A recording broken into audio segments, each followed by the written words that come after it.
time now for us to review newspaper headlines, and we will begin with the newspaper of record, This Day newspaper on Saturday. Absolutely. We'll start with This Day, and two stories stand out, the window story and, of course, the lead story. Let's start with the window story to take it off from what Dr. Polalaje, was saying. Dangote refinery guarantees consistent petrol, diesel supply, delivers 45 million litres of petrol, 25 million litres of diesel daily.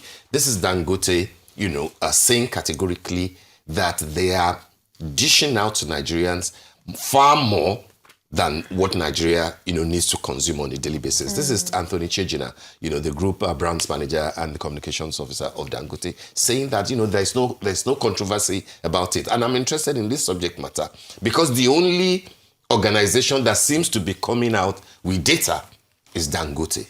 Yes. If you know what I mean. So if any report is saying that in October, we were not able to meet our needs, what therefore is our need? How many liters did we need that we couldn't meet? How many liters of petrol did Dangote supply that didn't reach Nigerians, if you understand my point? I do understand your point, but I also think that we need to be very, very wary of this headline of Dangote refinery guaranteeing consistent petrol and diesel supply, because we have to think about our energy security here. But we also must look at our past precedents. There is no time that we have used these protectionist measures that they have worked. Even when it comes to other Dangote businesses, particularly when we look at sugar, if we look at flour, if we look at palm oil, we've had protectionist measures in the past that have just increased inflation in the country and the price for the everyday Nigerian, while we do have people who are still richer at the end of the day. It's very important when we're thinking about increasing the amount of tariffs, 15% on diesel and petrol for every millions of Nigerians for cost recovery for a private like individual. It is no. Because they wrote it down on paper in black and white that Nigerians will spend more on diesel, on food, because most of our food is being taken apart in diesel trucks, on generators in hospitals. We'll spend more on petrol so that Dangote refinery will recover their costs. So that their profit margin is what they determine as to be the profit they should make. There is no other entity that we will do that for in this country. It is actually unheard of. Imagine that everyone should pay more tax so that I will earn enough profit that I deem fit, rather than make my own business worthy of the profit. Is this what is at the heart of this tariff? They wrote it in pen and paper. They wrote it on the letter sent to the president, cost recovery. They're increasing tariffs. They said it is not for revenue generation for the government. It is for cost recovery for the refineries. Is that what has led to this new development? Yes. All right. Interesting days, but we'll see. Because there's a limit to how much you can push people. That they will just remain dormant. And be singing a certain song. All right. The thing is that dormancy and that certain song. We are in this. So Dangote is leading a force of industrialization at this time. And what is sad is that he is leading this under industrialization as an individual. This is what happens when you do not have other giants that can be that can be leaned on. Not just in an giants, institution NNPC. like this. That's what I'm saying. What does the amount of money that government has spent on NNPC that kept lying to Nigerians, at least all through the last regime. So let's know what Ojulari is saying.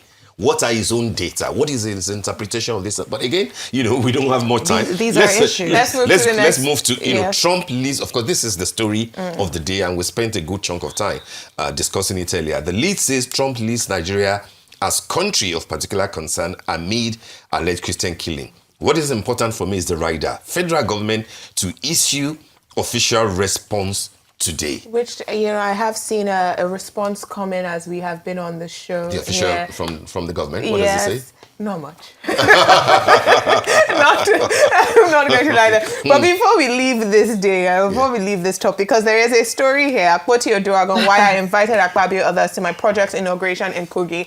And honestly, Was there an invitation? There was not. there was a letter, Yes. right?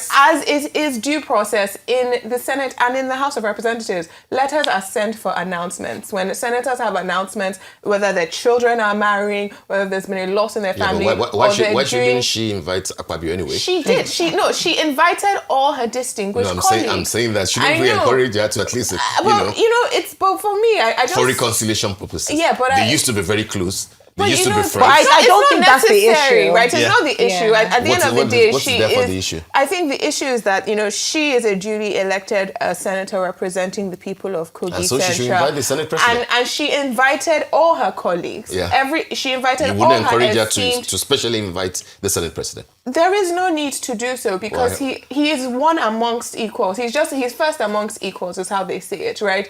It does not matter. He's not the one who's representing the people of Kogi. She is. All right. There's political importance and there's what is actually important, right? And what is important is that the people of Kogi are duly represented in the Senate, and that I get your point. they Last profit 10 from seconds, Saturday Telegraph says, Middle Belt Forum leaders interview. Some Fulani elites sponsoring banditry for expansionist agenda. So when you say that federal government has not been clear as to the response to Trump, maybe this is the sort of interviews that they need to read so that we now know how to address and manage the mess Situation. that it looks like we are. Because we will really have to manage America. We will have to manage Trump. And of course, it's about advocacy. It's about...